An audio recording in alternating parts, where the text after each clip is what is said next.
இங்கே ஒரு ஊரில் பொம்மை கடைகளில் இருக்கிற பொம்மைகளுக்கு நைட் ஆனது உயிர் வந்துடும். ஒரு கடையில் இருக்கிற பொம்மை பேரு தான் ஜாக். அந்த பொம்மை காலையிலேருந்து சேர்லேயே உட்காந்துருந்து நைட் ஆனதும் அதுக்கு உயிர் வந்து வேமா எந்திரிச்சு கண்ணாடி முன்னாடி போய் நின்று ஆப்போசிட் கடையில் இருக்கிற ரோஸ்ன்ற பொம்மைக்கு ஜாக் கையசிச்சு டாட்டா காட்டுது. பதிலுக்கு ரோஸ்ன்ற பொம்மை சிரிச்சுக்கிட்டே ஹாய் சொல்லுது. ரெண்டு பேராலையும் பேச முடியலனாலும் கண்ணாடிக்கு பின்னாடி நின்று கண்ணாலேயே பார்த்துக்கிறாங்க.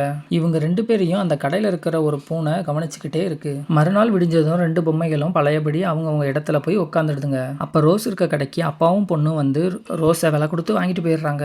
இதை பார்த்த அந்த பூனை அவங்க பின்னாடியே போய் அந்த பாப்பாவோட வீட்டை கண்டுபிடிச்சிருது. நைட் ஆனதும் ஜாக்கும் எந்திரிக்கிறான். ஆனால் ஆப்போசிட் கடையில் ரோஸை காணாமனு ரொம்ப ஃபீல் பண்ணிக்கிட்டு கண்ணாடி பக்கத்தில் நிற்கிறான். அப்போ அந்த பூனை அவன் பக்கத்தில் வந்து நிற்கிது. ஜாக்கும் கஷ்டம் தாங்காமல் பூனையை கட்டி பிடிச்சி அழுகிறான். அப்போ அந்த பூனை ஜாக் அந்த பாப்பாவோட வீட்டுக்கு கூட்டிகிட்டு போகுது. அந்த வீட்டில் பாப்பா ரோஸை வச்சு விளையாடிக்கிட்டு இருக்கா. அவங்க அம்மா பாப்பாவை சாப்பிட கூப்பிட்டதும் அந்த பாப்பா ரோஸை கீழே போட்டுட்டு போயிட்டா.